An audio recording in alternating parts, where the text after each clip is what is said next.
Hello friends, welcome to ixamBee YouTube channel. मैं हूं Sushil Rakade, ex manager Reserve Bank of India. और आज हम इस वीडियो में ईपीएफओ यानी कि एम्प्लॉयज़ प्रोविडेंट फंड ऑर्गेनाइजेशन का जो एपीएफसी का यानी कि असिस्टेंट प्रोविडेंट फंड कमिश्नर का जो रिक्रूटमेंट होता है उसके बारे में कुछ जानकारी लेने वाले हैं। आप सबको पता है रिसेंटली ही ईपीएफओ ने एक रिक्रूटमेंट कंडक्ट किया था एनफोर्समेंट ऑफिसर या आप उसको अकाउंट ऑफिसर भी कह सकते हैं। 421 पोस्ट के लिए अभी रिसेंटली पिछले महीने उसका एग्ज़ाम हो गया है। तो काफ़ी लोगों ने उसके लिए एप्लीकेशन किया था और अभी मार्केट में ये न्यूज़ है कि एपीएफसी का रिक्रूटमेंट होने वाला है, क्योंकि पिछला जो रिक्रूटमेंट था वो 2015 में हुआ था 170 पोस्ट के लिए। तो अभी आपको पता है कि कहीं से ना कहीं से न्यूज़ जो है वो लीक हो जाती है एंड बहुत सारे यूट्यूब चैनल ने इसके बारे में वीडियो भी अपलोड किया है, लेकिन आपको इस वीडियो में कुछ ना कुछ नया देखने को मिल सकता है, तो आप देखना कंटिन्यू कीजिए। अभी किसी ने एक आरटीआई किया था। आरटीआई यानी कि राइट टू इन्फॉर्मेशन में पूछा था कि कितनी पोस्ट वैकेंट है डायरेक्ट रिक्रूटमेंट के लिए। तो ये एक पुराना रिप्लाई है 2 साल पहले। तो उन्होंने कहा था, आपको पता है कुछ रिक्रूटमेंट जो होती है, पोस्ट होती है, वो डायरेक्ट रिक्रूटमेंट से किया जाता है यानी कि एग्ज़ाम लेके, और कुछ जो पोस्ट है वो प्रमोशन से फिल की जाती है। तो अभी 2 साल पहले की जो पोजीशन थी वो 148 सीट्स वैकेंट थे। अभी आपको पता है पिछले 2 साल में बहुत सारी रिटायरमेंट्स हुई है। तो अभी जो अगला जो नोटिफिकेशन आ सकता है या अभी उनके पास जो वैकेंट पोस्ट है जो डायरेक्ट रिक्रूटमेंट के लिए अवेलेबल है वो नियर अबाउट 200 के आसपास होगी, 180 और 220 के बीच में। तो अभी यहाँ पर जो अपर एज लिमिट है ना, इसके बारे में बहुत लोगों को डाउट है कि कभी कभी उन्होंने 35 कहा है, कभी 32 कहा है। तो रीसेंट यानी कि लेटेस्ट अवेलेबल जो ऑफिशियल डॉक्यूमेंट है वो क्या कहता है वो देखेंगे, और अगला जो नोटिफिकेशन आएगा उसमें एज लिमिट कितने रह सकती है ये मैं आपको मेरा अंदाज़ा बताऊंगा। अभी ये देखिए, ये काफ़ी पुराना डॉक्यूमेंट है 1999 का। तो तब ये मैक्सिमम एज था वो 35 ईयर्स था। और उस टाइम उन्होंने जो इसेंशियल जो क्वालिफिकेशन है वो आपको पता है यूपीएससी में कभी भी डिग्री होता है, परसेंटेज कोई ज़रूरत नहीं होती है। लेकिन यहाँ पर उन्होंने कुछ डिज़ायरेबल कहा है, क्योंकि आपको पता है यहाँ पर इंटरव्यू होता है। तो इसलिए जिनके पास डिज़ायरेबल एजुकेशन क्वालिफिकेशन है उनको कुछ थोड़े से ज़्यादा मार्क इंटरव्यू में मिल सकते हैं। तो इसमें डिप्लोमा इन कंपनी लॉ है, लेबर लॉ है एंड पब्लिक एडमिनिस्ट्रेशन, ये में आपको अगर डिग्री होगी तो आपको एडिशनल मार्क मिलते थे। ये पुराना डॉक्यूमेंट है। लेटेस्ट डॉक्यूमेंट में क्या है हम आगे देखेंगे। अभी देखिए, ये मैं जो लेटेस्ट डॉक्यूमेंट की बात कर रहा हूँ वो ये डॉक्यूमेंट है 29 जनवरी 2018 को ये पब्लिश किया था ईपीएफओ ने। और उन्होंने यहाँ पे एक रूल सेट किए थे, draft recruitment rules for the post of assistant provident fund commissioner APFC के लिए। तो इसमें क्या दिया है हम देखते हैं। ये उसका फर्स्ट पेज है। यहाँ पे कोई इतना इंपॉर्टेंट इन्फॉर्मेशन नहीं है, हम आगे के पेज पे देखते हैं क्या है। ये देखिए, यहाँ पर उन्होंने दिया हुआ है 2017 में जब वो वैकेंट पोस्ट थी, तो इसमें कुछ पोस्ट थी वो उन्होंने रिजर्व कर की थी प्रमोशन के लिए एंड कुछ पोस्ट डायरेक्ट रिक्रूटमेंट के लिए। तो ये लेवल 10 होता है। लेवल 10 यानी कि ग्रुप ए लेवल की जो पोस्ट होती है, एंट्री लेवल की। यूपीएससी की भी जितनी सारी पोस्ट होती है उनका भी लेवल यही सेम रहता है। तो यहाँ पर देखिए, अभी जो लेटेस्ट डॉक्यूमेंट है उन्होंने कहा है कि एज जो है वो 21 से 32 ईयर्स होना चाहिए। ऐसा उन्होंने लेटेस्ट जो डॉक्यूमेंट है, ऑफिशियल डॉक्यूमेंट, ये गैजेट में भी आया है। तो इन्होंने 32 कहा है, लेकिन आपको पता है कि कोरोना की वजह से अभी काफ़ी सारे स्टूडेंट्स हैं वो एजिटेशन कर रहे हैं कि आप एज लिमिट बढ़ाओ, एज लिमिट बढ़ाओ। तो यहाँ पर एक मुझे होप लगता है कि एज जो मैक्सिमम होगा वो 35 हो सकता है। एंड अभी ये जो लेटेस्ट डॉक्यूमेंट है इन्होंने सिमिलर टाइप का एजुकेशन क्वालिफिकेशन मांगा है, जैसे हमने पिछले डॉक्यूमेंट में देखा था। एनी डिग्री चाहिए आपको। एंड जो डिज़ायरेबल है उन्होंने सेम कहा है, diploma in company law, labour laws and public administration, यानी कि जो हमने पिछला डॉक्यूमेंट देखा 1999 का, वहाँ पे भी सिमिलर टाइप का एजुकेशन क्वालिफिकेशन बोला था। बेसिक जो है ग्रेजुएशन चाहिए। अगर इसमें कुछ है आपको तो आपको एडेड एडवांटेज इंटरव्यू में मिल सकता है। और 2015 में इसका जो नोटिफिकेशन आया था यूपीएससी की तरफ से, तभी भी अगर आप देखेंगे तो diploma in company law, labour laws and public administration, यानी कि काफ़ी सालों से उन्होंने ये सेम रखा है। उस टाइम पे टोटल 170 पोस्ट आई थी। और आपको पता है ये जो पे स्केल है ये पेमेंट 3 कहते हैं इसको, ठीक है। यानी कि ये क्लास 1 का 5400 ग्रेड पे वाली पोस्ट है। ये एक्चुअली यहाँ पे है ना नॉन मिनिस्ट्रियल है ये, यानी कि अगर कोई पोस्ट मिनिस्ट्रीज़ में डायरेक्टली नहीं है ना तो उसको नॉन मिनिस्ट्रियल की हुई, क्योंकि ये ईपीएफओ जो है वो ऑटोनोमस बॉडी, इसलिए इसको मिनिस्ट्रियल नहीं कहते। तो आपको उसको उसका टेंशन लेने की ज़रूरत नहीं है, पोस्ट गैजेटेड है नॉन गैजेटेड है उससे कोई मतलब नहीं है। अभी यहाँ पर हम देखते हैं कि कितने लोगों ने एप्लीकेशन किया था। जो अवेलेबल डेटा है पिछले 2 रिक्रूटमेंट का वो आगे के स्लाइड में हम देखते हैं। ये देखिए ये है 2012 का एक इंफॉर्मेशन है।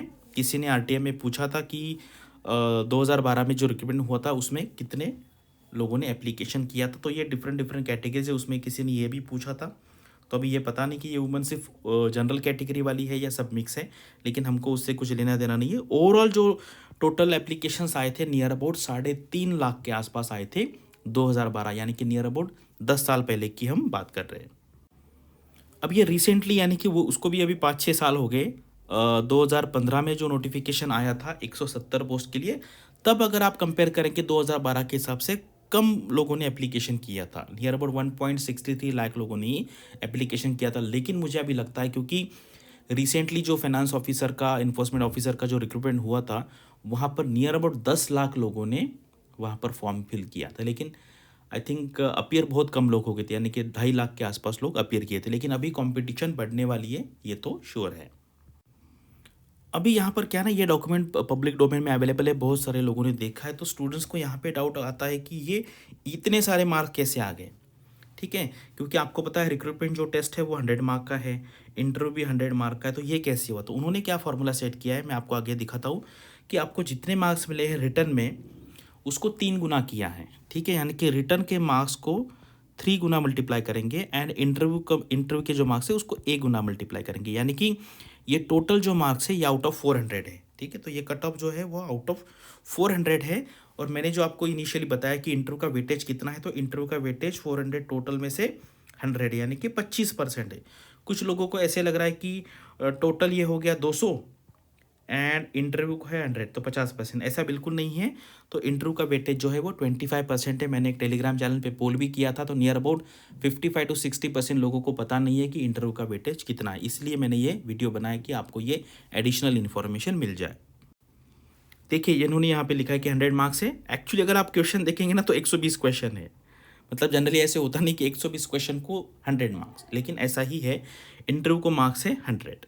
ठीक है, यहाँ पे इन्होंने टोटल फार्मूला दिया, देखो 3 into actual marks in the return, यानी कि रिटर्न के मार्क्स को 300 में से कन्वर्ट किया जाएगा। इंटरव्यू के मार्क्स 100 है, यानी कि टोटल एग्जाम जो होगी आपकी 400 है। अगर वहाँ पे आपने देखा होगा कि पिछले स्लाइड में ये दिया था कि मिनिमम मार्क्स चाहिए इंटरव्यू में 50, तो अगर आप पकड़ लीजिए कि ये कट ऑफ था, मान लो ये जो कट ऑफ था ये मिनिमम कट ऑफ था जनरल कैटेगरी के लिए। अगर आप उसमें से 50 माइनस मार्क्स कर देंगे, इतना आएगा, इसको 3 से डिवाइड करेंगे तो आपको रिटर्न में नियर अबाउट आउट ऑफ 100 आपको 73, यानी कि आप पकड़ लीजिए आपको 75 मार्क्स लाने हैं, अगर सिमिलर पैटर्न वो आगे फॉलो करते हैं तो। ठीक है, अगर आपको फाइनल सिलेक्शन चाहिए तो आपको आउट ऑफ 100 75 मार्क्स मिलने चाहिए। अब ये देखिए नंबर ऑफ क्वेश्चंस कितने हैं। जैसे मैंने अभी तो आपको बता दिया कि पिछला जो एग्जाम था उसमें नंबर ऑफ क्वेश्चन थे 120 एंड नेगेटिव मार्किंग भी चेंज होता रहा है, लेकिन अगर लेटेस्ट पैटर्न देखेंगे तो नेगेटिव मार्किंग मोस्टली 1/3 ही रहने वाला है। अभी ये देखिए ये 2002 वाला पेपर है, काफ़ी पुराना है। यहाँ पर 120 क्वेश्चन थे, सिमिलर रहेगा 120 क्वेश्चन, उसको 100 मार्क्स रहेंगे एंड निगेटिव मार्किंग 1/3 है, यानी कि 2002 में भी उन्होंने 1/3 मार्क्स रखे। ये मृणाल सर का जो वेबसाइट है वहाँ से मैंने ये पेपर लिया है। अब ये 2004 में जो था, 2004 में भी एक एग्ज़ाम हुआ था, वहाँ पर भी 120 क्वेश्चन थे, 120 क्वेश्चन होंगे, मार्क्स 100 होंगे एंड यहाँ पर निगेटिव मार्किंग नहीं था। ठीक है, यानी कि उन्होंने बाद में चेंज किया। ये अभी 2012 में था, यहाँ पर 100 क्वेश्चन रखे थे उन्होंने, 100 क्वेश्चन एंड 100 मार्क्स, सिंपल रखा था उन्होंने, लेकिन निगेटिव मार्किंग वहाँ पर 1/3 था 2012 का पेपर। अब ये रिसेंटली जो आया है 2015 वाला पेपर, ये आपको यूपीएससी की वेबसाइट पे भी मिलेगा और मैं नीचे में मेरे टेलीग्राम चैनल का लिंक दे दूंगा, वहाँ पे भी मैंने ये पेपर पोस्ट किए हैं। तो 2015 में जो एग्ज़ाम हुआ था वहाँ पर 120 क्वेश्चन थे, मार्क्स थे टोटल 100 एंड नेगेटिव मार्किंग 1/3। तो अभी जो अगला एग्ज़ाम होगा हमारा 2022 में मोस्टली होगा ऐसे मुझे लगता है, तो वहाँ पर टोटल क्वेश्चंस रहेंगे 120, मार्क्स रहेंगे 100 एंड नेगेटिव मार्किंग 1/3 रहेगी। तो अभी देखिए ये सबसे इम्पोर्टेंट है। अभी 2015 का जो पेपर हुआ है, जहाँ पर टोटल 120 क्वेश्चन थे, वो पेपर का मैंने खुद एनालिसिस किया है एंड मैंने ये क्वेश्चन निकाले कि हर एरिया में कितने क्वेश्चन है हम देख लेते, क्योंकि यही सबसे इंपॉर्टेंट है। बहुत सारे मैंने यूट्यूब चैनल्स देखे, उसके वीडियोस देखे, लेकिन मुझे ये इन्फॉर्मेशन कहाँ पर मिला नहीं। तो क्वांट एंड स्टैटिस्टिक्स, थोड़े से क्वेश्चन ना स्टैटिस्टिक्स के भी थे, थोड़े क्वेश्चन थे स्टैटिस्टिक्स के। सबसे मैक्सिमम वेटेज था क्वांट एंड स्टैटिस्टिक्स को, 32 क्वेश्चन आए थे आउट ऑफ 120। ठीक है, ये क्या दिया मैं आपको बताता हूँ। इंडियन इकोनॉमी पे 17 question, computer and related technology 14 question, Indian history को 12 थे, पॉलिटी एंड लेबर लॉ के भी काफ़ी क्वेश्चन थे, क्योंकि आपको पता है एपीएफसी से रिलेटेड है। यहाँ पे 12 क्वेश्चन थे, इंग्लिश के 10 question, current affairs and government schemes, तो मैक्सिमम क्वेश्चन यहाँ पर गवर्नमेंट स्कीम्स पे भी थे 10 क्वेश्चन, साइंस पे 5 क्वेश्चन थे, environment and geography 5 and reasoning पे 4 क्वेश्चन। तो अगर आप देखेंगे ना, ये यूपीएससी पे एडवांटेज, जैसे मैंने ये वाला जो सब्जेक्ट है ना, ये यूपीएससी एडवांटेज वाला नहीं पकड़ा है, क्योंकि जैसे आरबीआई, नाबार्ड है, सेबी है, या कोई स्टेट पीसीएस का प्रिपरेशन करता है, तो उनको ये सब्जेक्ट जनरल इंडियन इकोनॉमी सब लोग पढ़ लेते हैं। लेकिन ये इंडियन हिस्ट्री है, मान लो, ठीक है, इंडियन हिस्ट्री है, यहाँ पर यूपीएससी के जो स्टूडेंट हैं उनका काफ़ी अच्छा होल्ड होता है। उसके बाद पॉलिटी एंड लेबर लॉ पे भी काफ़ी अच्छा होल्ड होता है। साइंस होता है, यहाँ पे फिजिक्स के, केमिस्ट्री के कुछ क्वेश्चन, बायोलॉजी के भी क्वेश्चन पूछे, एंड एनवायरमेंट एंड ज्योग्राफी के भी क्वेश्चन है। तो प्योर एडवांटेज कहेंगे तो यूपीएससी के स्टूडेंट्स को 34 मार्क्स का एडवांटेज है। लेकिन अगर आप बैंकिंग का तैयारी कर रहे हैं, आरबीआई का तैयारी कर रहे हैं, तो ये जो क्वेश्चंस है आप इनका कहीं ना कहीं प्रिपरेशन करते ही हो। इंग्लिश लैंग्वेज है, यहाँ पर रीजनिंग है, तो मुझे ऐसा नहीं लगता है कि यूपीएससी के स्टूडेंट्स को काफ़ी ज़्यादा एडवांटेज है, थोड़ा एडवांटेज रहेगा, ठीक है। लेकिन बैंकिंग के स्टूडेंट्स को भी काफ़ी अच्छा एडवांटेज है, क्योंकि उनका क्वांट एंड स्टैटिस्टिक्स को 32 मार्क्स, अगर आप देखेंगे ये 34 एंड 32 यहाँ पर ही आप कवर कर सकते हो। उसके बाद इंग्लिश भी है, रीजनिंग भी है। तो अगर स्पेसिफिक बैंकिंग वाले देखेंगे हम, तो ये 35 हो गए, उसके बाद इंग्लिश के 10 हो गए, रीजनिंग के 4 हो गए, यानी कि ये 46 मार्क्स तो डायरेक्टली बैंकिंग के सिलेबस से मैच होता है। अगर आप यहाँ पर कंप्यूटर भी ऐड करेंगे तो नियर अबाउट 60 मार्क्स का एडवांटेज बैंकिंग के स्टूडेंट्स को हो सकता है। अगर मैं इंडियन इकोनॉमी इसमें ऐड करूँगा तो बैंकिंग के स्टूडेंट्स को, आरबीआई के स्टूडेंट्स को, जो रेगुलेटरी बॉडीज़ का एग्जाम प्रिपरेशन कर रहे हैं, उनको काफ़ी एडवांटेज यहाँ पर मिलेगा। तो दोनों जो स्टूडेंट्स हैं, यूपीएससी वाले, बैंकिंग वाले, एसएससी वाले, सब स्टूडेंट्स इसको अच्छी तरीके से प्रिपेयर करें, क्योंकि इसके लिए कोई एक्सपीरियंस की ज़रूरत नहीं है, फ्रेशर्स भी यहाँ पर अप्लाई कर सकते हैं। तो अभी ये है कि कब आएगा नोटिफिकेशन, ये तो किसी को पता नहीं है, लेकिन मुझे ऐसे लगता है एक अंदाज़ा, क्योंकि इतनी सारी हलचल हो रही है फील्ड में, तो अर्ली 22 में आ सकता है, 2022 में, एंड एग्ज़ाम जो है सेकंड हाफ में हो सकता है। मैं आपको यूपीएससी का कैलेंडर दिखाता हूँ, कौन से प्रोबेबल डेट्स मुझे लगते हैं मैं आपको यहाँ पर बताऊँगा। देखिए ये है यूपीएससी का टाइम टेबल, आपको पता है ये लोगों ने कहा है, लोग ऐसे कह रहे हैं कि यहाँ पर एपीएफसी मेंशन नहीं है, तो ये कभी भी मेंशन नहीं होता है। जो रेगुलर रिक्रूटमेंट होती है वही यहाँ पर मेंशन किया जाता है। जैसे यूपीएससी वाला है, फॉरेस्ट एग्ज़ाम है, इंडियन इकोनॉमिक सर्विस है, इंजीनियरिंग सर्विस है, बाकी जो एग्ज़ाम्स होती है ना, वहाँ पे ये ऐसे लिखा जाता है, reserve for UPSC RT examination. तो ये हो गया, ये हो गया, यहाँ पर यहाँ पे ये जो रिज़र्व की गई है, जैसे ईपीएफओ का एग्ज़ाम होता है या ईएसआईसी का भी आया है, तो वो जो सारी एग्ज़ाम्स है ये डेट पे होती है। तो मुझे ऐसे लगता है कि ये एक प्रोबेबल डेट है, ये दूसरी है या तीसरी है, यानी कि यहाँ पर ये वाली जुलाई, अगस्त या अक्टूबर, ये 3 डेट में से ही एक मुझे मोस्ट प्रोबेबल डेट लगती है। तो आप अब इस हिसाब से पढ़ाई करना चालू कर दीजिए। नियर अबाउट आपके पास 1 साल है एंड सिलेबस काफ़ी वास्ट है, कंपटीशन भी ज़्यादा रहेगी। अगर आपको इतनी अच्छी पोस्ट चाहिए, यहाँ पर कोई डिस्क्रिप्टिव जैसा पेपर नहीं होता है जैसे यूपीएससी में होता है। अगर आप देखेंगे तो पोस्ट यूपीएससी लेवल की ही है। यूपीएससी में क्या होता है, प्रीलिम्स मेंस इंटरव्यू होता है, यहाँ पर सिर्फ प्रीलिम्स एंड इंटरव्यू है। और यूपीएससी का मेंस देखेंगे तो आपको दुनिया भर के सारे सब्जेक्ट पढ़ने पड़ते, तो उतना यहाँ पर पढ़ने की ज़रूरत नहीं है, डिस्क्रिप्टिव लिखने की ज़रूरत नहीं, सिर्फ ऑब्जेक्टिव पेपर दे दो और उसी को 75% वेटेज है एंड 25% वेटेज आपके इंटरव्यू को है। तो ये चैनल है अभी सबसे बड़ा चैनल मार्केट में यही है, जो ईपीएफओ के एग्ज़ाम के लिए डेडिकेटेड है। ईपीएफओ, एपीएफसी, ये मैंने ही बनाया हुआ चैनल है, तो यहाँ पर काफ़ी अच्छा डिस्कशन होता है, तो आप इसको ज्वाइन कर लीजिए और आपको सारी इन्फॉर्मेशन एग्ज़ाम रिलेटेड यहाँ पर मिल जाएंगी। ये इसकी लिंक जो है मैंने डिस्क्रिप्शन में दी है आपको।